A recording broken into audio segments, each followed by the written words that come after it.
এই পাহাড়ে যদি কোরআন রাখতেন তাহলে এই পাহাড় একবারে গলে গলে মিসমার হয়ে যাইতো। পৃথিবীর অন্যতম শ্রেষ্ঠ পাথরের শক্তিশালী পাহাড়ের নাম উহুদ। এই উহুদে যদি আল্লাহ কোরআন রাখতেন তাহলে উহুদ গলে গলে মিসমার হয়ে যাইতো। পৃথিবীর অন্য পাহাড়ের নাম জাবালে তুর। এই তুর পাহাড়ে যদি আল্লাহ রাব্বুল আলামিন কোরআন রাখতেন তাহলে এই পাহাড় ভস্মীভূত হইয়া একেবারে মিসমার হয়ে যাইতো। কিন্তু এই কোরআন আল্লাহ তার নবীর কালব মোবারকের মধ্যে জমা করলেন। 23 বছরের জীবনে 22,000 বার জিবরাইলের আগমনে আমার আল্লাহ 114টি সূরার বিন্যাসে এই কোরআন আমার আল্লাহ নবীর কালবে রেখে দিলেন। একবার জোরে বলা যাবে কি আল্লাহু আকবার। এই জন্য রাসূল করিম সাল্লাল্লাহু আলাইহি সাল্লামকে আল্লাহ নিয়ামত হিসেবে আমাদের মাঝে আল্লাহ পাঠাইলেন। নিয়ামত হিসেবে আল্লাহ আমাদের মাঝে পাঠাইলেন। আল্লাহ বলেন ওয়ামা আরসালনাকা ইল্লা রাহমাতাল লিল আলামিন। ওগো নবী, আমি আপনাকে রাহমাতুল লিল আলামিন বানাইয়া तमाम সৃষ্টির জন্য রহমত বানাইয়া আমি আপনাকে দুনিয়ার মধ্যে পাঠাইলাম, দুনিয়ার মধ্যে পাঠাইলাম, দুনিয়ার মধ্যে পাঠাইলাম। মনোযোগ দিবেন। বাইহাকি শরীফে ইমাম বাইহাকি রাহিমাহুল্লাহ দালাইলুন নবুয়াতের ভিতরে হাসান সনদে একখানা ঘটনা লিখেছেন। ঘটনা জাল না, এই ঘটনাটা হাসান সনদে ইমাম বাইহাকি দালাইলুন নবুয়াতের মধ্যে তিনি লিখেছেন। আল্লাহর নবী যাচ্ছিলেন, যাওয়ার সময় দেখলেন একটা রাস্তার পাশে খুঁটির সাথে একটা হরিণ বেঁধে রাখা হয়েছে। হরিণ বেঁধে রাখা হয়েছে। প্রিয় নবী যাওয়ার সময় এই হরিণ নবীকে সালাম দিতে লাগলো, আসসালাতু আসসালামু আলাইকা ইয়া রাসূলুল্লাহ, আসসালাতু আসসালামু আলাইকা ইয়া হাবিবাল্লাহ। শুনে যান, যদি কোনোদিন মদিনাতে আপনি যান, মদিনাতে 2টা পাহাড় আপনি পাবেন। একটা পাহাড়ের নাম জাবালে উহুদ, আর একটা পাহাড়ের নাম জাবালে আইর। জাবালে আইরটা হলো মসজিদে জুল হুলাইফার বাম পাশে। মদিনা থেকে যদি আপনি হজের ইহরাম বাঁধেন, মদিনা থেকে আপনি যদি উমরার ইহরাম বাঁধেন, তাহলে আপনাকে জুল হুলাইফা মসজিদ থেকে ইহরাম বাঁধতে হবে। এই মসজিদের বাম পাশে একটা পাহাড় আছে জাবালে আইর। এই জাবালে আইরের আরেকটা নাম আছে জাবালে নার। এই জাবালে নার মানে জাহান্নামের পাহাড়, জাহান্নামের পাহাড়। প্রশ্ন রাখবেন ফরিদে হুজুর, জাবালে আইরকে কেন জাহান্নামের পাহাড় বলা হয়? শুনে যান। আজকে নবীজি হিজরতের রাত্রিবেলা জাবালে সৌর নবীকে সালাম দিয়ে বলো, জাবালে সাবির নবীকে সালাম দিল, জাবালে নূর নবীকে সালাম দিল, প্রত্যেকটা পাথর নবীকে সালাম দিল, প্রত্যেকটা পশু পাখি নবীকে সালাম দিল, প্রত্যেকটা বালুকণা নবীকে সালাম দিল। মদিনা শরীফ আসতে আসতে জাবালে উহুদ নবীকে সালাম দিল, কিন্তু জাবালে আইর নবীকে সালাম দেয় নাই, জাবালে আইর নবীকে সম্মান করে নাই, জাবালে আইর নবীকে সালাম দেয় নাই। এই জন্য জাবালে আইরের নাম হলো জাবালে নার। আল্লামা ইমাম ইবনে শিব্বা তারিখ ইবনে শিব্বা, আজ থেকে 1200 বছর আগের লেখা এই কিতাবখানা তারিখ ইবনে শিব্বা। আল্লামা শাইখ আব্দুল হক মুহাদ্দিস দেহলভী আজ্জাজবুল কুলুব ইলা দিয়ারিল মাহবুব, আল্লামা ইমাম সামহুদি উলাফার ভিতরে তিনারা লিখতেছেন এই জাবাল আইর সম্পর্কে নবী বলেন, আমার উম্মতেরা রে, এই জাবাল আইর হলো আলা বাবিন মিন আবওয়াবিন নার, এটা জাহান্নামের পাহাড়। সে আমার সাথে দুশমনি করে, সেই জন্য আল্লাহ তাকে জাহান্নামী বানিয়েছে। একবার জোরে বলা যাবে কে নাউজুবিল্লাহ। আল্লাহর নবীজি এই পাহাড় নবীকে সালাম না দেওয়ার কারণে পাহাড় হলো জাবালে আইর, জাবালে নার। উহুদের সামনে দাঁড়ায় দেখবেন উহুদ আল্লাহর বেহেশতের পাহাড়। নবী বলতেন উহুদ আমাকে ভালোবাসে, আমি উহুদরে ভালোবাসি, এই জন্য আলা বাবিন মিন আবওয়াবিল জান্নাহ, উহুদ হলো জান্নাতের একটা পাহাড়। এরে আমার উম্মতেরা, জান্নাতে ঢোকার পরে জান্নাতের দরজার পাশে আমার উহুদরে তোমরা দেখবা, আমার আল্লাহ উহুদরে জান্নাতের দরজার সামনে রেখে দেবে। সুবহানাল্লাহ বললেন না? এই যশোরবাসী ভালো করে শুনে নেবেন, মেহবুব আলা নবীজি উহুদ পাহাড় জান্নাতি শুধু রাসূলকে মহব্বত করার কারণে। এই যে হরিণ নবীকে সালাম দিল, দালাইলুন নবুয়াত ইমাম বাইহাকি হাসান সনদে হাদিস খানা লিখতে যায় লেখেন দালাইলুন নবুয়াত। দালাইলুন নবুয়াত মানে নবুয়াতের দলিল, নবুয়াতের প্রমাণ। এই কিতাবের অর্থ দালাইলুন নবুয়াত, নবুয়াতের দলিল। এই কিতাবের ভিতরে নবীজির মুজিজা লেখা হয়েছে, শত শত মুজিজা এই কিতাবের ভিতরে ইমাম বাইহাকি লিখেছেন। আর ইমাম সুয়ুতি প্রিয় নবীর মুজিজা লিখেছেন খাসাইসুল কুবরা কিতাবের ভিতরে। হাজার হাজার মুজিজা লিখেছেন ইমাম সুয়ুতি। খুব মনোযোগ দিবেন, সব নবীর যে মুজিজা আল্লাহ দিয়েছিলেন, 2,24,000 নবীর যত মুজিজা আল্লাহ দিয়েছিলেন, তার থেকে 70 গুণ মুজিজা আল্লাহ আমার নবীকে দিয়েছিলেন। ভালো করে শুনবেন। হরিণ নবীজির পাশে দাঁড়িয়ে কাঁদে আর সালাম দেয়। প্রিয় নবী বললেন, হরিণ কি জন্য সালাম দাও? বলি, ইয়া রাসূলুল্লাহ, দুঃখ তো আপনাকে ছাড়া আর বলার আমার কেউ নাই, কারণ আপনি রাহমাতুল লিল আলামিন, তামাম সৃষ্টি জগতের জন্য আপনি রহমত। কি দুঃখ তোমার বলো আমার কাছে? বলে, হুজুর, একজন মালিক, একজন বান্দা আমাকে ধরে নিয়ে এসে এই খুঁটির সাথে আমাকে বেঁধে রাখছে। ইয়া রাসূলুল্লাহ, ওই পাহাড়ের জঙ্গলের ভিতরে আমার 2টা বাচ্চা আছে। নবী গো, আমি মা হয়ে আমার 2টা বাচ্চাকে দুধ পান করাইতে পারি নাই। ইয়া নবী আল্লাহ, ওরা ক্ষুধার্ত, ওরা দুধের জন্য মার বিরহে ওরা কান্নাকাটি করে। হুজুর, আমি তো মা, আমার মনে বড় মায়া হয়। শুনে যান, একটা পশু পাখিরও কিন্তু অনুভূতি আছে, তার বাস্তব আমি আপনাকে বুঝাই। আপনাদের দেশে অনেকে গরু পালেন, গাভী পালেন, গাভীর বাচ্চা হয়ে গেল, বাচ্চাটা কোলের ভিতরে নিয়ে আপনি যশোর এলাকার সারা এলাকার ভিতরে দিয়ে আপনি ঘোরেন। আপনি যদি তেগুরিয়া, দুর্গাপুরের প্রত্যেক গ্রামে গ্রামে এলাকায় এলাকায় ঘোরেন, কিন্তু গরুর বা গাভীর বাচ্চাটা আপনার কোলের মধ্যে, গাভীর গলার রশি ছেড়ে দিবেন, ও দুনিয়ার অন্য কোথাও যাবে না, ও আপনার পিছে পিছে হাঁটবে। প্রশ্ন রাখবেন, গাভী কি আপনার পাগল? গাভী মালিকের পাগল না, গাভী বাচ্চার পাগল, কারণ ওর কলিজার টুকরা সন্তান আপনার কোলের মধ্যে আছে। এটার নাম মা। প্রত্যেকটা মাকে, প্রত্যেক সৃষ্টির মাকে, প্রত্যেক প্রাণীর মার কলিজার ভিতরে আল্লাহ দরদ দিয়ে দিছে। কিন্তু দুঃখের বিষয়, কালকে একটা সংবাদে দেখলাম, এক মহিলা পরকিয়া করে অন্য পুরুষের সাথে চলে গেল, কিন্তু তার আগের স্বামীরে তালাক দিল। ওই স্বামীর ঘরে 10 বছরের একটা বাচ্চা আছে, ছেলে। ছেলেটা মা মা করে কাঁদতেছিল, দুঃখিত, 6 বছরের একটা বাচ্চা ছেলে। ছেলেটা বারবার মা মা করে কাঁদতেছিল।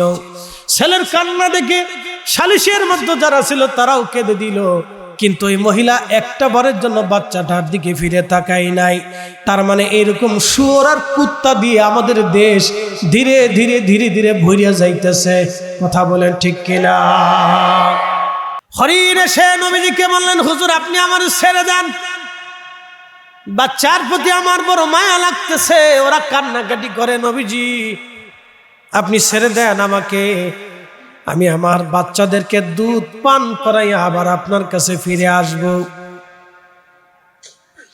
বাচ্চাদেরকে দুধ খাই আমি আপনার কাছে আবার ফিরে আসবো। নবীজি, আপনি আমার ছেড়ে দেন। আল্লাহ নবী বলেন, হরিণ, তুমি কি আবার ফিরে আসবে? বলে, হ্যাঁ ইয়া রাসূলুল্লাহ, আমি ওয়াদা করলাম আমি আপনার কদমে আবার ফিরে যে হাজিরা দিব। নবীজি, আমার বাচ্চাদেরকে দুধ পান করাইয়া ওদের কাছ থেকে বিদায় নিয়ে আসি। বুঝেন তো, এই জন্য আল্লাহ রসুলের জীবনীর ভিতরে আসছে, নবীজি কোনো বাচ্চাওয়ালা ছাগল জবাই করতেন না, বাচ্চাওয়ালা গাভী কোনোদিন জবাই করতেন না, বাচ্চাওয়ালা উট কোনোদিন জবাই দিতেন না, বাচ্চাওয়ালা পশু পাখি নবীজি কখনো জবাই দিতেন না। বাংলাদেশ সরকার একটা আইন করেছে, মাসে যখন ডিম দেয়, ডিম সারে, ডিম পারে, মাছে যখন বাচ্চা নিয়ে ঘুরে তখন নদীতে মাছ মারা নিষিদ্ধ। ভালো আইন বালা। এই জন্য বাচ্চাওয়ালা ছাগল জবাই দিবেন না, বাচ্চাওয়ালা গরু কুরবানি দিবেন না, বাচ্চাওয়ালা উট আপনি বিক্রি করবেন না, কুরবানি দিবেন না। ভাই ভালো করে শুনে যান, কারণ প্রত্যেকটা মা সন্তানের জন্য দরদি হয়ে থাকে। সেটা কুকুরের বাচ্চা হোক, বিড়ালের বাচ্চা হোক। দেখবেন একটা মা বিড়াল তার বাচ্চা নিয়ে ঘুরে বেড়ায়, একটা মা কুকুর তার বাচ্চা নিয়ে ঘুরে বেড়ায়। 8টা 10টা করে বাচ্চা হয় কুকুরের, কিন্তু কোনো কুকুর বাচ্চা রেখে পালিয়ে যায় না, বাচ্চা রেখে পালিয়ে যায় না। বাচ্চা উপযুক্ত না হওয়া পর্যন্ত ওই কুকুর বাচ্চা ছেড়ে দেয় না, বাচ্চা ছেড়ে দেয় না, বাচ্চা রেখে পালিয়ে যায় না।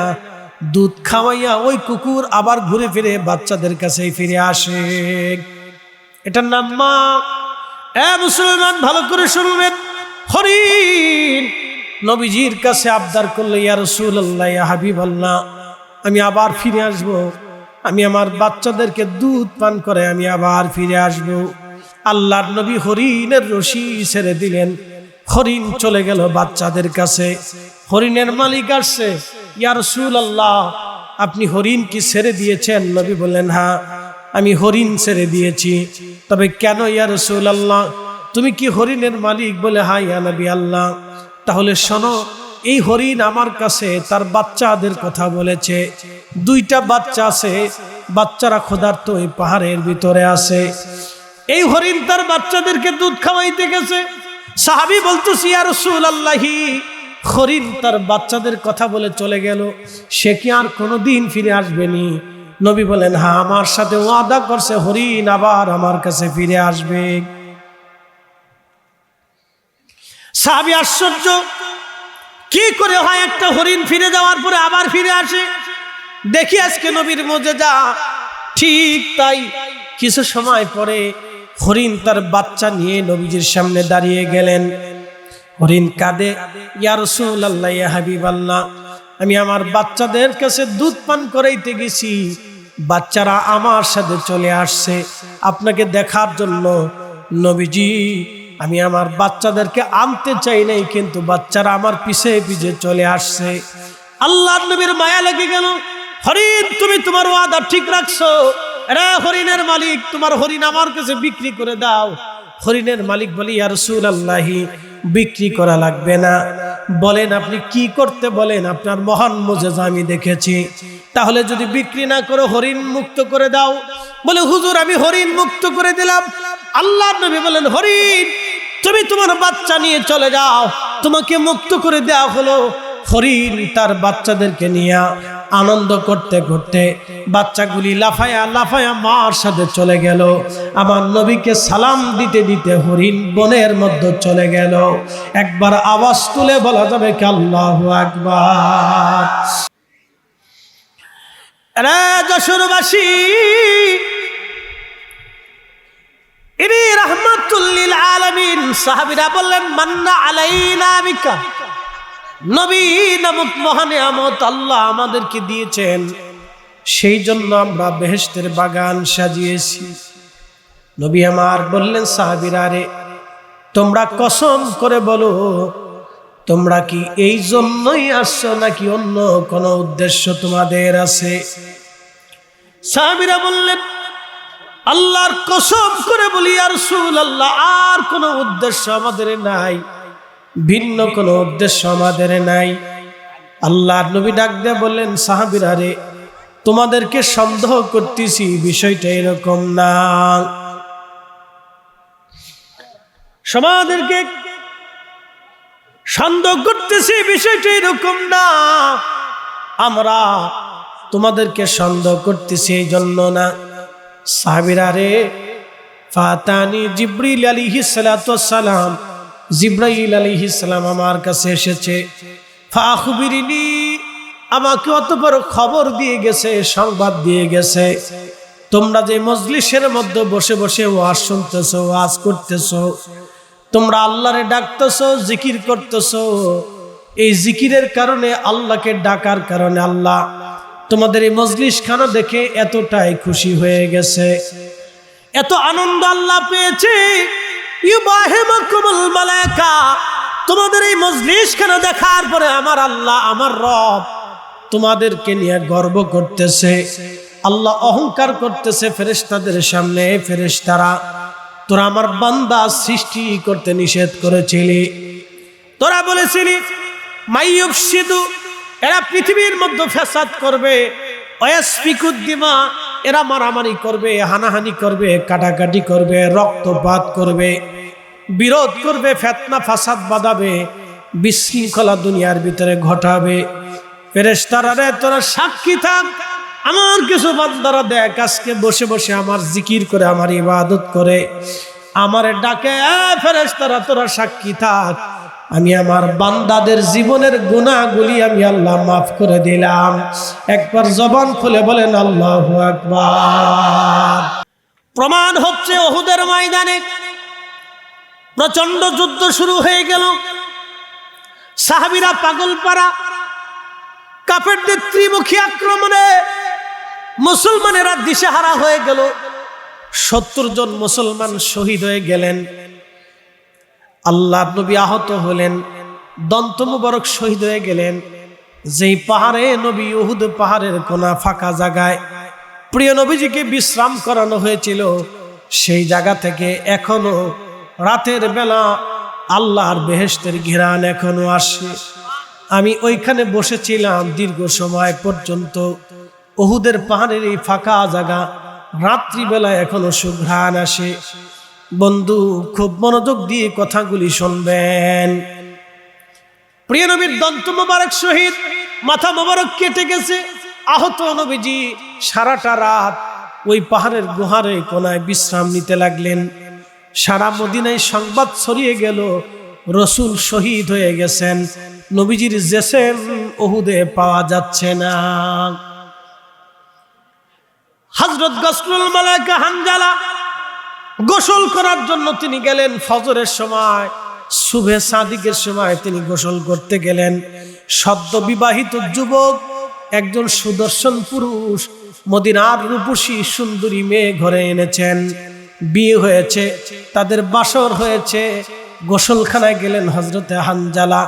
হযরত হানজালা গোসলখানায় যাওয়ার পরে মদিনার রাস্তা দেখে জানি বলে যাচ্ছে, এ মদিনাবাসী শুনছো, নবীকে উহুদে খুঁজে পাওয়া যায় না, নবী উহুদে শহীদ।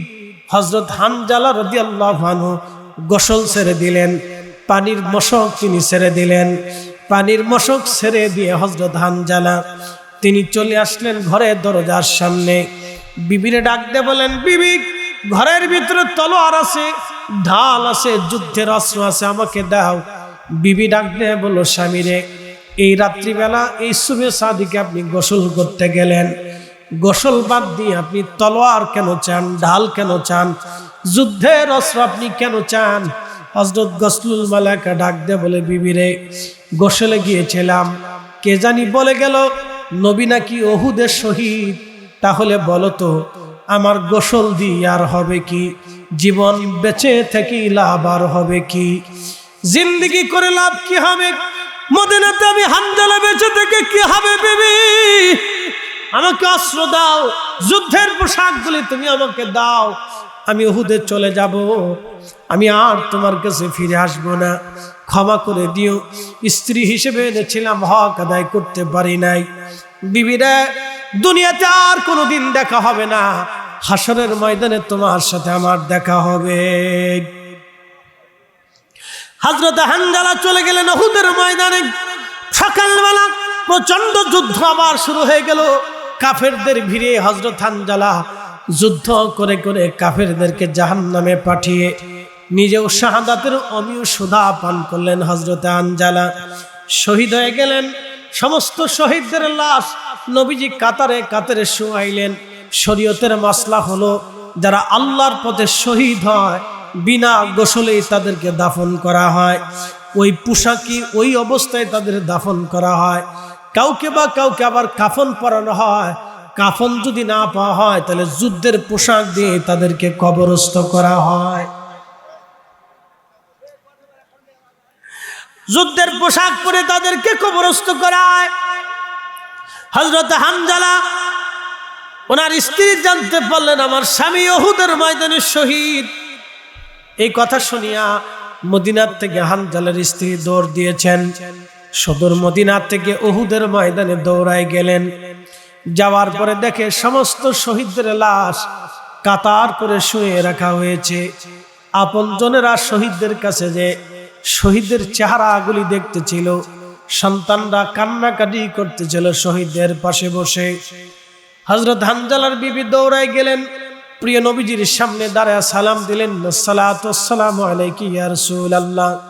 হুজুর, নবী গো, সবার লাশ আপনি বিনা গোসলে দাফন দিয়েন, কিন্তু আপনার হানজালার লাশ আপনি বিনা গোসলে দাফন দিয়েন না। আল্লাহর নবী বললেন, হানজালার বিবি, তোমাদের না বিয়ে হয়েছে?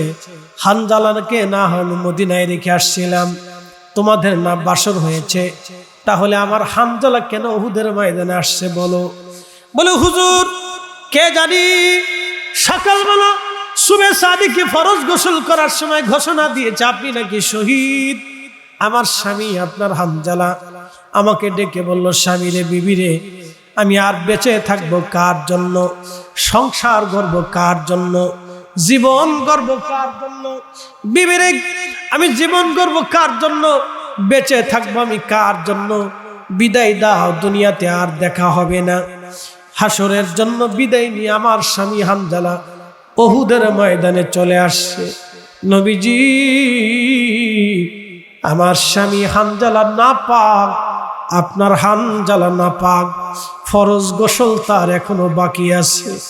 নবীজি, আপনার হানজালাকে আর বিনা গোসলে দাফন দিয়েন না। সব শহীদদেরকে বিনা গোসলে দাফন দেন, কিন্তু আপনার হানজালাকে বিনা গোসলে আপনি দাফন দিয়েন না। সে নাপাক, সে এখনো গোসল করে নাই ইয়া রাসূলুল্লাহ। হানজালার এই প্রেম কাহিনী শুনে প্রিয় নবীজির চোখ বেয়ে পানি পড়তেছিল, পানি। নবী আমার ডেকে বললেন, সাহাবীরা রে, আমার হানজালার লাশ তোমরা খোঁজো, দেখো হানজালাকে উহুদের ময়দানে কোথায় পাওয়া যায়। সারা উহুদের ময়দানে তন্ন তন্ন করে সাহাবীরা হানজালার লাশ খুঁজতে লাগলো, কিন্তু নেই, কোথাও হানজালার লাশ নাই। হানজালা কোথায়? হানজালা কোথায় আছে? হানজালার লাশ সারা উহুদে তন্ন তন্ন করে খোঁজা হলো। সাহাবীরা এসে বলল, হুজুর, সারা উহুদে হানজালার লাশ খুঁজে খুঁজে পাওয়া যায় না। আহারে, তখন আল্লাহর নবীর দরবারে জিবরাইল আসছে, এসে বললেন, হুজুর, হানজালার লাশ আপনি দুনিয়ায় খুঁজে আর পাবেন না। হানজালার লাশ আল্লাহর রহমতের ফেরেশতারা আসমান জগতে নিয়া হাউজে কাউসারের পানি দিয়ে আপনার হানজালার লাশ আল্লাহ গোসল দেওয়াইতেছে। একবার জোরে বলা যাবে কি আল্লাহু আকবার? হানজালার লাশ আকাশে গোসল দেওয়া হয়, একসাথে বলবেন আল্লাহু আকবার। তাহলে বডির দাম আছে না নাই? জোরে বলেন। দেহ থেকে রূহ চলে গেলে বডির দাম আছে না নাই? যদি বডি আল্লাহর ইবাদত করে তাহলে এই বডির সম্মান আল্লাহর কাছে আসে। হানজালার লাশ আসমানে নিয়ে আল্লাহ গোসল দেওয়াইলেন, গোসল দেওয়াইয়া দুনিয়াতে উহুদের ময়দানে আল্লাহ ফেরেশতা দিয়ে নামাইলেন। সাহাবীরা বললেন, আমরা দৌড়ায় দৌড়ায় চলে গেলাম হানজালাকে দেখার জন্য। যাওয়ার পরে দেখি তার চুল ভিজা, দাড়িগুলি ভিজা, দাড়ি এবং চুল বেয়ে বেয়ে বেয়ে বেয়ে বেহেশতের হাউজে কাউসারের পানিগুলি ফুটায় ফুটায় ফুটায় ফুটায় জমিনে উহুদের মাটির মধ্যে পানিগুলি পড়তেছিল। সুঘ্রাণ আসতেছিল, বেহেশতের ঘ্রাণ তার শরীর থেকে আসতেছিল। একটা জবান বন্ধ থাকবে না, চিৎকার মেরে জোরে বলেন আল্লাহু আকবার। তাহলে রূহ চলে গেলে বডির দাম আছে, দেহের দাম আছে। যদি এই দেহ আল্লাহর কাজে আপনি ব্যবহার করতে পারেন তাহলে দেহের মূল্য আছে। রূহ চলে গেলেও দেহের দাম আছে, দেহের মর্যাদা আছে। হানজালার দেহকে আমার আল্লাহ আসমানে নিয়ে চলে গেলেন, গোসল দিওয়াইলেন। হযরত হানজালার কবর জান্নাতুল বাকিতে তাকে সমাহিত করা হয়েছে। উহুদে নেই, তার কবর জান্নাতুল বাকিতে। হানজালার পরিচয় হলো গসলুল মালাকা, ফেরেশতারা তারে গোসল দিওয়াইলেন। এই জন্য বডিরও দাম আছে। বলছিলাম হাসেরা জিকির করতে করতে চলে গেল আলহামদুলিল্লাহি রাব্বিল আলামিন। মুসা আলাইহিস সালাম দেখলেন আল্লাহ মাখলুকের সামনে শরম না দিলেও তো পারতেন। আপনি না বললেন আগামী 1 মাসে বৃষ্টি নাই, কিন্তু আপনি বৃষ্টি কেন দিলেন? আল্লাহ ডাক দিলেন, মুসা তুমি যখন তাদেরকে সংবাদ দিলা আগামী 1 মাসে কোনো বৃষ্টি নাই, তখন তারা কি বলেছিল? বলে আল্লাহ তারা বলেছিল আলহামদুলিল্লাহি রাব্বিল আলামিন, সমস্ত প্রশংসা সেই রবের জন্য। আল্লাহ ডাক দিয়ে বলেন, মুসা রে তারা কি আমার উপরে বেজার ছিল না শুকরিয়া আদায় করেছিল? বলে আল্লাহ তারা শুকরিয়া আদায় করেছিল। বলে তারা কি আমার নিয়ামত পাইছিল? বলে না, নিয়ামত পাই নাই। তাহলে তারা কি করলো? বলে শুকরিয়া আদায় করলো। নিয়ামত না পেয়ে যারা আমার শুকরিয়া আদায় করলো, আরে মুসা আমার রহমতের দরিয়ার মধ্যে ঢেউ লেগে গেল, আমি আল্লাহ তাদের জন্য বৃষ্টি দিয়ে দিলাম। একবার জোরে বলেন আল্লাহু আকবার। তাহলে সুখেও আলহামদুলিল্লাহ, দুঃখেও আলহামদুলিল্লাহ, খাইলেও আলহামদুলিল্লাহ, না খাইলেও আলহামদুলিল্লাহ, রোগেও আলহামদুলিল্লাহ, সুস্থেও আলহামদুলিল্লাহ, রাতেও আলহামদুলিল্লাহ, দিনেও আলহামদুলিল্লাহ। কি কথা কর না? ঠিক আছে কেন? শুকরিয়া হবে কার? জোরে বলেন শুকরিয়া হবে কার? লাইন শাকারতুম লাযীদান্নাকুম ওয়া লাইন কাফারতুম ইন্না আযাবি লাশাদীদ। আমার আল্লাহ ডাক দিয়ে বলেন, বান্দারে তুমি যদি কৃতজ্ঞ হও নিয়ামত বাড়িয়ে দেব, যদি অকৃতজ্ঞ হও আমি তোমাকে কঠিন শাস্তি দেব। এই জন্য দুঃখেও আলহামদুলিল্লাহ, সুখেও আলহামদুলিল্লাহ, খাইলেও আলহামদুলিল্লাহ, না খেলেও আলহামদুলিল্লাহ, বৃষ্টিতেও আলহামদুলিল্লাহ, না হলেও আলহামদুলিল্লাহ, দিলেও আলহামদুলিল্লাহ। কি কথা বলেন ঠিক না বেঠে? তাহলে শুকরিয়া হবে কার? খাওয়ার আগে বিসমিল্লাহ, খাওয়া শেষে আলহামদুলিল্লাহ। এই হাস আল্লাহর নবীর কাছে বলার পরে নবী মুসা কালিমুল্লাহ আল্লাহর কাছে বলেন, আল্লাহ তোমার মাখলুক হাসেরা তোমার কাছে বৃষ্টি চেয়েছে। আল্লাহ ডাক দিয়ে বললেন, মুসা রে হাসদেরকে বলো আগামী 1 মাসে মিশরের জন্য আমি আল্লাহর বাজেটে কোনো বৃষ্টি নাই।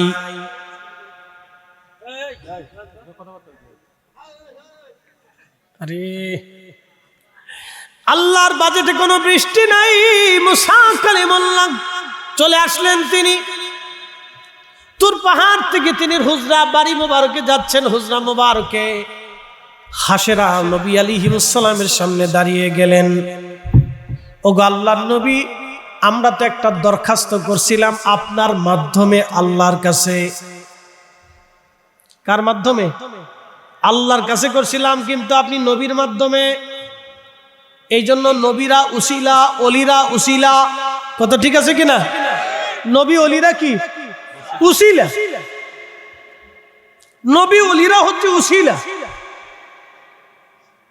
হাসিরাকে আপনার মাধ্যমে আমরা আল্লাহর কাছে একটা দরখাস্ত পেশ করছিলাম। আল্লাহ কি জানিয়েছেন দয়া করে আমাদেরকে কি বলবেন? মুসা আলাইহিস সালাম বলেন, হাসিরা রে তোমরা আল্লাহর মাখলুক, আল্লাহর সৃষ্টি। আল্লাহ আমাকে জানাইছেন আগামী 1 মাসের জন্য মিশরের জন্য কোনো বৃষ্টি বাজেট নাই। তা হাসেরা তখন বলতে লাগলো, আলহামদুলিল্লাহি রাব্বিল আলামিন। আমার সাথে বলেন, আলহামদুলিল্লাহি রাব্বিল আলামিন, আলহামদুলিল্লাহি রাব্বিল আলামিন। পড়েন পড়েন, আলহামদুলিল্লাহি রাব্বিল আলামিন। আলহামদুলিল্লাহ আলহামদুলিল্লাহ আলহামদুলিল্লাহ বলে বলে হাসির দল রওনা করে চলে গেল। এই কথার ভিতর 2টা রহস্য আছে। 1 নম্বর রহস্য, বৃষ্টি 1 মাস পরে হলেও আসবে, কারণ আল্লাহ বলছেন 1 মাসে বৃষ্টি বাজেট নেই, তাহলে 1 মাস পরে আসবে। সুবহানাল্লাহ কোন 1 মাস পরে আসবে হাসিনা জিকির করতেছে আলহামদুলিল্লাহ আলহামদুলিল্লাহ আলহামদুলিল্লাহ আলহামদুলিল্লাহি রাব্বিল আলামিন। সমস্ত প্রশংসা সেই রবের জন্যে যিনি সমস্ত জগৎ সমূহের রব, জগৎ সমূহের রব, জগৎ সমূহের রব, শুধু পৃথিবীর রব না। এই যে আমি জগৎ আপনাদেরকে বোঝাই, জগৎ আমরা যে জগতে বাস করি এটার নাম সৌরজগৎ, এটাকে জড় জগৎ বলা হয়। সৌরজগৎ, এই জগৎটাকে জড় জগৎ বলা হয়। এই জগতের আগে আমরা আরেকটা জগতে ছিলাম, এটা মায়ের রেহেমের ভিতরে ছিলাম, এটাকে রেহেমের জগৎ বলা হয়। এই রেহেমের জগতে আসার আগে আমরা আগে রুহের জগতে ছিলাম। রুহের জগৎ থেকে রেহেম, রেহেমের জগৎ থেকে দুনিয়া, দুনিয়ার জগৎ থেকে আমরা আরেকটা জগতে চলে যাব। এই জগতের নাম হচ্ছে আলমে বরজাখ, কবরের জগৎ, কবরের জিন্দেগি চলে যাব, কবরের জিন্দেগিতে চলে যাব, কবরের জিন্দেগিতে আমরা চলে যাব। কবরের জিন্দেগির পরে আরেকটা জগৎ আসবে, আখিরাতের জগৎ। আখিরাতের জগতের ভিতরে অনেকগুলি পার্ট আছে, একটা ফুলসিরাতের জগৎ, আর একটা হচ্ছে হাউজে কাউসারের জগৎ। হাউজে কাউসারের কাছে মানুষেরা থাকবে, আর একটা আরশে মুআল্লার নিচে থাকবে, আর একদল হাউজে আপনার ফুলসিরাতের উপরে থাকবে। আর একটা জগৎ হচ্ছে জাহান্নামের জগৎ, আর একটা হচ্ছে বেহেশতের জগৎ। সমস্ত জগৎ সমূহের রব আল্লাহ। একসাথে বলেন আল্লাহু আকবার। তাহলে আপনারা বলেন আমরা ফিরে যাব কার কাছে? ওয়া ইন্না ইলাইহি রাজিউন। আমরা আল্লাহর কাছে ফিরে চলে যাব, আল্লাহর কাছে ফিরে চলে যাব।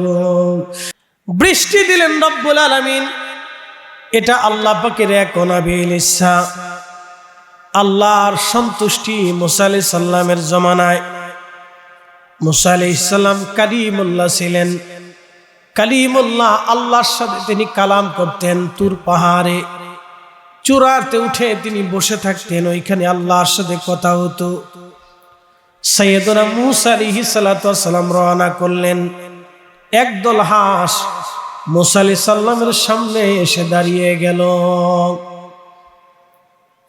হাঁসেরা এসে বলল, আল্লাহর নবী, আমরা আপনার কদমে দাঁড়িয়েছি, 1 মাস হলো মিশরের জমিনে কোনো বৃষ্টি হয় না। ও আল্লাহর নবী, আপনি তো আল্লাহর সাথে কালাম করার জন্য যাচ্ছেন, তাহলে আল্লাহকে বলেন আল্লাহ যেন আমাদের জন্য অন্তত বৃষ্টি পাঠায়। বৃষ্টি না থাকার কারণে আমাদের কষ্ট হয়। ও আল্লাহর নবী, আপনি রবের কাছে বলেন বৃষ্টির কারণে, বৃষ্টি না হওয়ার কারণে আমাদের কষ্ট হচ্ছে। মুসা আলাইহিস সালাম বললেন, ঠিক আছে তোমরা থাকো, তোমাদের আশা আবদারগুলি, দরখাস্তগুলি আমি রব্বুল আলামিনের কাছে পৌঁছে দিব। মুসা আলাইহিস সালাম রওনা করলেন, চলে গেলেন তুর পাহাড়ে। কালাম হলো আল্লাহর সাথে। রব্বুল আলামিন একদল হাঁস তোমার কাছে বৃষ্টি প্রার্থনা করেছিল আল্লাহ। আমার আল্লাহ জানাইলেন, মুসা তুমি হাঁসদেরকে যা বলো আগামী 1 মাসে খোদার বাজেটে কোনো বৃষ্টি নাই। ভাগ্য আমাদের হাতে না, আল্লাহর একটা বাজেট আছে। জীবনে কে কি হবে, কি ভাগ্য আপনার লেখা আছে, সব আমার রব আপনাকে সৃষ্টি করার 50,000 বছর আগে আল্লাহ লিখে রাখছেন। আপনাকে সৃষ্টি করার 50,000 বছর আগে আল্লাহ লিখেছেন। ও হাজিরিন, ভালো করে শুনে যাবেন। তেঘরিয়াবাসী, যশোরবাসী, আল্লাহ 50,000 বছর আগে তাকদীর লিখেছেন। তকদির আল্লাহ লেখছেন, কিন্তু তকদিরটা 2 ভাগে বিভক্ত।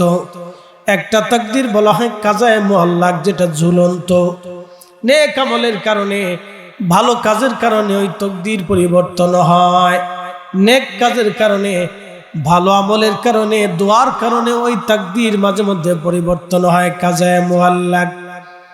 যেমন আপনি রাস্তা দিয়ে যাবেন, অ্যাক্সিডেন্ট, আপনার একটু অঙ্গহানি হয়ে যাবে, কিন্তু যাওয়ার সময় আপনি একজন ভিখারিকে 10টা টাকা দিয়েছিলেন, ওই 10টা টাকা দান করার কারণে আল্লাহ আপনার অ্যাক্সিডেন্ট থেকে আপনারে বাঁচাই দেবে।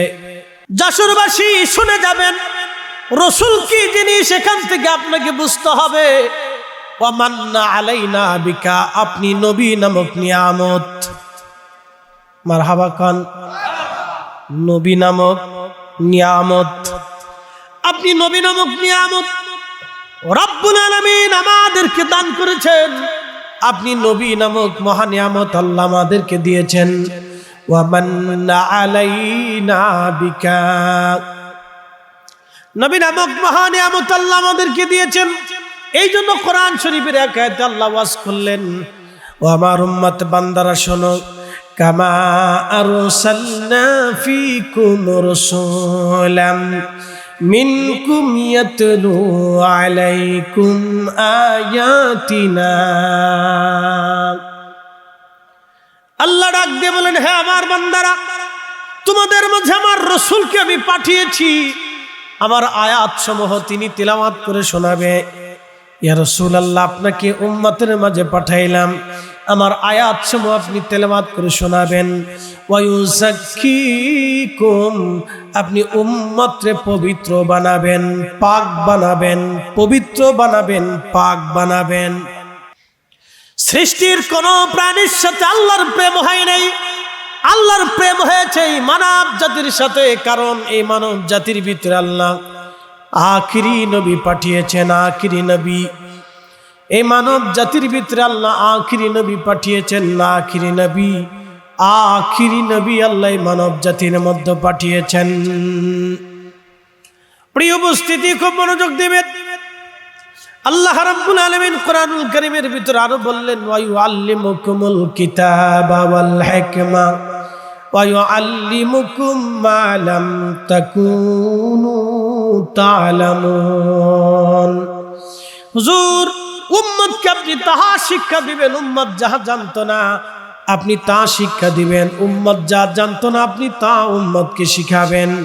একটু বুঝে যান কোরআন আল্লাহ কিভাবে নবীজির উপর নাজিল করলেন। আল্লাহ বলে, লাউ আনজালনা হাযাল কুরআন, এই কোরআন যদি আমি পাহাড়ের উপরে রাখতাম হাবিব, আপনি দেখতেন লারাইতাহু খাশিয়ান মুতাসাদ্দিআম মিন খাশিয়াতিল্লাহ, এই পাহাড় আমি ক্ষুধার ভয়ে গলে গলে মিসমার হয়ে যাইতো। এই কোরআন আল্লাহ পাহাড়ে রাখেন নাই। পৃথিবীর সবচেয়ে বড় পাহাড়ের নাম মাউন্ট এভারেস্ট, উচ্চতা 29,000 ফিট। বরাবর যদি আপনি হিসাব করেন তাহলে প্রায় 16 মাইল পর্যন্ত লম্বা উঁচুতে এত বিরাট বড় একটা পাহাড় আমার আল্লাহ।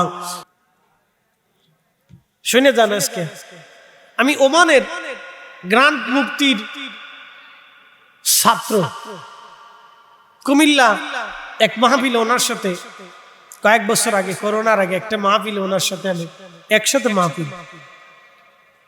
তো ওমানি শেখ অনেক বড় আলিম, বুঝতে পারছেন, ওমানের গ্রান্ড মুফতির ছাত্র। তো সে ওমানের কোন এক মসজিদের খতিব এবং কোন এক বিশ্ববিদ্যালয়ের সম্ভবত লেকচারার হবে অথবা প্রফেসর হবে। তা যাই হোক, সে আসছে, তা আমরা একসাথে খাইতে বসছি। আলহামদুলিল্লাহ, এত ভালো লাগলো। খাওয়া শেষ হয়ে যাওয়ার পরে উনি আমাদের সবাইকে নিয়ে দোয়া করলেন। একসাথে বলবেন আলহামদুলিল্লাহ। খাওয়া শেষে কি করলেন? দোয়া করলেন। আপনাদের দক্ষিণ জনপদে খাওয়ার পরে দোয়া কি জিনিস এটা বুঝে না। অনেকে তো দোয়া ছাইড়েই দিচ্ছে, ওটা তো আর নাই। অনেকের কাছে দোয়াই নাই, তো যার কাছে নাই তো তার তো নাই, তারা তো আর জোর করে দেওয়া যাবে না। কি কথা ঠিক আছে না? যার কাছে দোয়া নাই তার কাছে তো নাই, তারা তার জোর করে দেওয়া যাচ্ছে না। তো খাওয়া শেষ করে আমরা সবাইকে নিয়ে উনি দোয়া করলেন। খুব ভালো লাগলো যে খোদার রিজিক খাওয়ার পরে সে দোয়া করলো, যে খাওয়াইলো তার জন্য দোয়া করলো, এবং আমরা যারা খাইলাম আমাদের জন্য দোয়া করলো যে আল্লাহ আমাদেরকে উত্তম রিজিক দেন এবং বেশি পরিমাণে রিজিক দেন। সাইয়েদনা ইব্রাহিম আলাইহিসসালাম, হযরতে হাজেরা এবং ইসমাইল আলাইহিসসালাম দুইজনকে কাবা শরীফে রেখে তিনি চলে গেলেন। সহিহ বুখারীর কিতাবুল আম্বিয়াতে আসছে। যেতে যেতে যেতে যেতে বহু দূরে চলে গেলেন। তো পিছনের দিক তাকায় দেখেন মক্কা শরীফে হাম্মাজান হাজেরা এবং ইসমাইল দুইজন আর কাউরে দেখা যাচ্ছে না। তখন তিনি মক্কার দিকে ঘুরলেন, অর্থাৎ হাজেরা এবং ইসমাইলের দিকে ঘুরে যে তিনি আল্লাহর দরবারে হাত বাড়ায় বলেন, রাব্বি, আপনার হুকুমে জনমানবহীন শূন্য, ফসলহীন শূন্য, গাছ বৃক্ষহীন শূন্য, পানিহীন শূন্য, রিজিক শূন্য রিজিক শূন্য একটা স্থানে, বিরান ভূমিতে আমি আমার স্ত্রী এবং আমার কলিজার টুকরা বেটাকে আপনার হুকুমে রেখে যাচ্ছি। আয় রব, আপনি এই জাতির জন্য উত্তম রিজিক দেন, পানির ব্যবস্থা করেন। আল্লাহ, যতদিন পর্যন্ত তারা এই জমিনে থাকবে আপনি তাদেরকে কোনোদিনও গোশত, পানি, রিজিক, ফলমূল থেকে বিচ্ছিন্ন রাখবেন না। আল্লাহ, আপনি তাদেরকে রিজিক দিয়েন। ইব্রাহিম আলাইহিস সালামের সেই দোয়া এতদিন পর্যন্ত এমন ভাবে কবুল হয়েছে যে কাবা শরীফে আজকে হাজার হাজার বছর শেষ হয়েছে, কাবা শরীফের আশেপাশে যায় দেখবেন কোনো ক্ষেত নাই, খামার নাই, ফলের বাগান নাই, শুধু মরুভূমি, শুধু পাথরের পাহাড়, কিন্তু কাবা শরীফে কোনোদিনও রিজিকের অভাব হয় নাই। একসাথে কোন আল্লাহু আকবার, জোরে বলেন আল্লাহু আকবার। দোয়া করেছিল কে? ইব্রাহিম আলাইহিস সালাম। জোরে বলেন, দোয়া করেছে কে? একদিনের দোয়া এমন ভাবে কবুল হয়েছে যে আজও পর্যন্ত কাবা শরীফের চারপাশে শুধু পাথর দেখবেন, কোনো ফলের বাগান নাই, শস্য খামার নাই, কিচ্ছু নেই, শুধু পাথরের পাহাড় আর পাহাড় আর পাহাড়, কিচ্ছু নাই জনপদ। ওই যে জমজমের পানি আসলো, খাবারের অভাব নাই, ফলের অভাব নাই, রিজিকের অভাব নাই, পৃথিবীর কোথাও কোনো ফল নাই, কিন্তু কাবাতে ফল পাবেন। হরেক রকমের ফল, হরেক রকমের খাবার আপনি কাবা শরীফে পাবেন। কোনোদিনও এই কাবা শরীফে অভাব আসে নাই। দোয়া, এই জন্য দোয়া সাইডে দেন, অসুবিধা নেই, ওটা আপনার কপাল, ওটা আমাদের কি আছে যায়। দোয়া করবেন, দোয়া ভুলবেন না, দোয়া দামি জিনিস। আজকে দোয়া হবে, নিয়ে যাবেন। আগামী বছর ওরস শরীফ মাহফিল কি হবে? কি আপনারা চান না? একসাথে বলেন, ওরস মাহফিল কি হবে? দরকার আছে কিনা? তাহলে একসাথে বলেন আল্লাহু আকবার। না না, হয় না, জোরে হাত উঁচু করে বলেন আল্লাহু আকবার। নারে তাকবীর, নারে তাকবীর, নারে রিসালাত। আচ্ছা, হাত নামান। বার্ষিক ওরস শরীফ মাহফিল আগামী বছর হবে ইনশাআল্লাহ। আল্লাহ 65তম মাহফিল আমরা বসছি। 65তম মাহফিল, 65 বছরে অনেক মানুষ কবরে চলে গেছে। 65 বছর আগে যারা ছিল তাদের অধিকাংশ লোক আজকে নাই। কথা ঠিক আছে না? 65 বছর আগে যারা ছিল আজকে অধিকাংশ মানুষ নেই, কবরে চলে গেছে। ভাইরে, আগামী বছরও আমাদের ভিতর থেকে কেউ না কেউ চলে যাবে। এখন আপনাদেরকে প্রশ্ন করি, আল্লাহ কি আমাদের টাকা পয়সা চায়? রিজিক, ধান সম্পদ এগুলি চায় না, এগুলি আল্লাহ আমাদের কাছে চায় না। আল্লাহ কি চায়? রিজিক আল্লাহ আপনাকে দিছে। وَأَنْفِقُوا مِمَّا رَزَقْنَاكُمْ مِنْ قَبْلِ أَنْ يَأْتِيَ أَحَدَكُمُ الْمَوْتُ।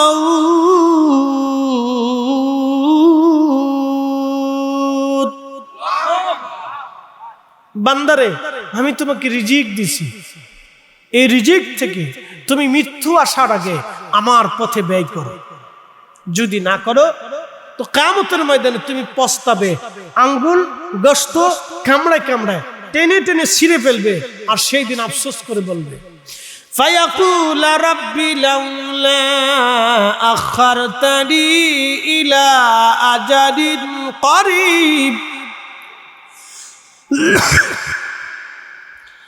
ইলা আজালিন করিবিন ফাআসাদ্দাক ওয়া আকুন মিনাস সালিহিন। মনোযোগ দিবেন, এই কোরআন শরীফ আল্লাহ তার নবীজির কাল মুবারকে নাজিল করলেন। আল্লাহ কোরআনের অপর আয়াতে বললেন, ওয়ালাউ লাউ আনজালনা হাদাল কুরআন আলা জাবালিন লারাআইতাহু খাশিআন মুতাসাদ্দিআন মিন খাশিয়াতিল্লাহ।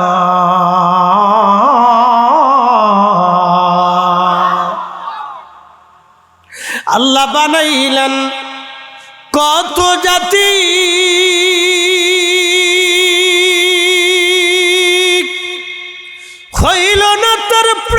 প্রীতি আল্লাহ বানাইলেন কত জাতি,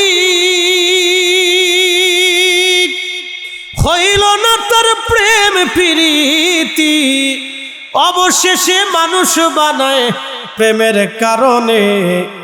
ওরে অবশেষে মানুষ বানায় প্রেমের কারণে, প্রেমের ডুরি বান্ধরে মদিনার শনে, প্রেমের ডুরি বান্ধরে মদিনার শনে।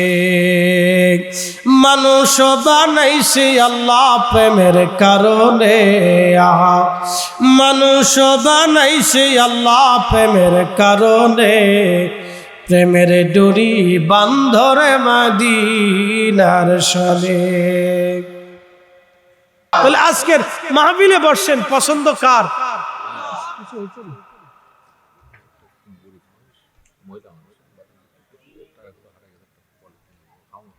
আরে একজন গরিব মানুষ,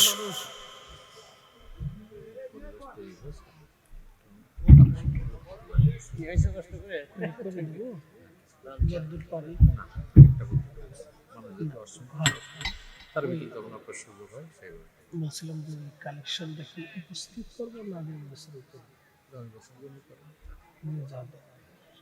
ঠিক আছে। এক মহিলা গরিব মানুষ বাদাম বিক্রি করে খায়, একটা নিতান্ত গরিব মানুষ, ওনার টাকাটা হারাই গেছে। কেউ যদি পেয়ে থাকেন আল্লাহর রাস্তায় ওনার টাকাটা দিয়ে দেন, এহসান বিল এহসান। ওনার টাকাটা যদি আপনি দিয়ে দেন তা আপনি এহসান করলেন, আর আল্লাহ আপনাকে এহসান করবে। একজন গরিব মানুষ বাদাম বিক্রি করে খায়, সে কান্নাকাটি করতেছে, বুঝতে পারতেছেন তার অল্প পুঁজি, সে কান্নাকাটি করতেছে। কেউ যদি পেয়ে থাকেন, কোনো ভাই, কোনো বোন, কোনো মা, কোনো বাবা যদি পেয়ে থাকেন, তাহলে ওনাকে দিয়ে দিবেন। কারণ আপনি যদি ওনাকে টাকাটা ফেরত দেন তাহলে ওনাকে এহসান করলেন, দয়া করলেন। কিয়ামতের ময়দানে আল্লাহ আপনাকে দয়া করবে। আর যদি পাওয়ার পরে ওনার টাকা আপনি ফিরিয়ে না দেন, তাহলে ওনাকে দয়া না করেন, মনে রাখেন আল্লাহ কিয়ামতের ময়দানে আপনার থেকে মুখ ফিরিয়ে নেবে, আল্লাহ আপনাকে দয়া করবে না। তো পেয়ে থাকলে ওনাকে দিয়ে দেন। গরিব মানুষ বাদাম বিক্রি করে খায়, কত টাকার ব্যবসা, কয় হাজার কোটি টাকার ব্যবসা বলেন তো, সামান্য ছোটখাটো একটা ব্যবসা করে। বয়স্ক মানুষ দিয়ে দেন, কেউ পেলে দিয়ে দেন, ভাই আমার ওনার টাকাটা রেখে দিয়ে দেন, এহসান করেন, মানুষকে দয়া করেন। একটু জবান খুলে দুরূদ শরীফ পড়েন, আল্লাহুম্মা সাল্লি আলা। আহা, হ্যাঁ জবান খুলে, জবান।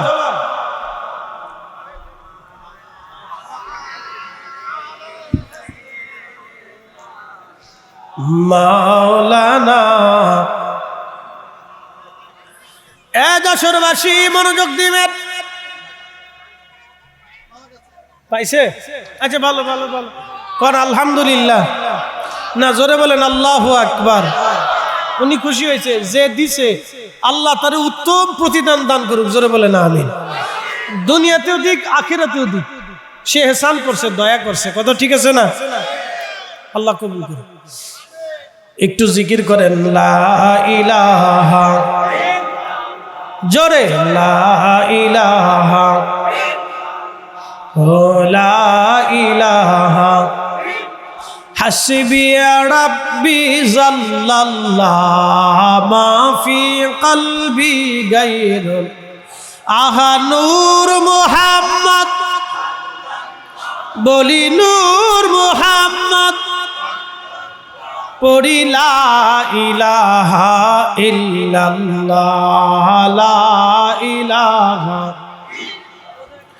লা ইলাহা ইল্লাল্লাহ মুহাম্মাদুর রাসূলুল্লাহ, পড়ি সাল্লাল্লাহু আলাইহি ওয়াসাল্লাম।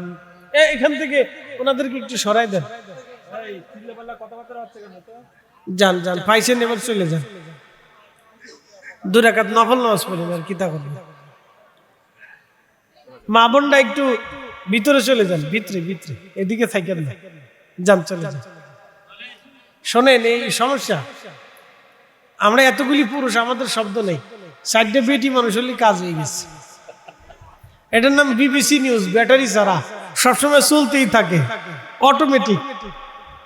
তার বাস্তব প্রমাণ দেখবেন, কিন্ডার গার্ডেন স্কুলে অভিভাবকরা যায় না, মহিলারা 10টা বেডি যদি বসে থেকে কোনার খালি একটু কান দিয়ে দেখেন যে কি চেঁচামেচি চলে, বাচ্চাদের থেকে বাচ্চার মায় বেশি চেঁচামেচি করে। মহিলারা আজকে হুজুর আপনারা চেঁচাই দিল।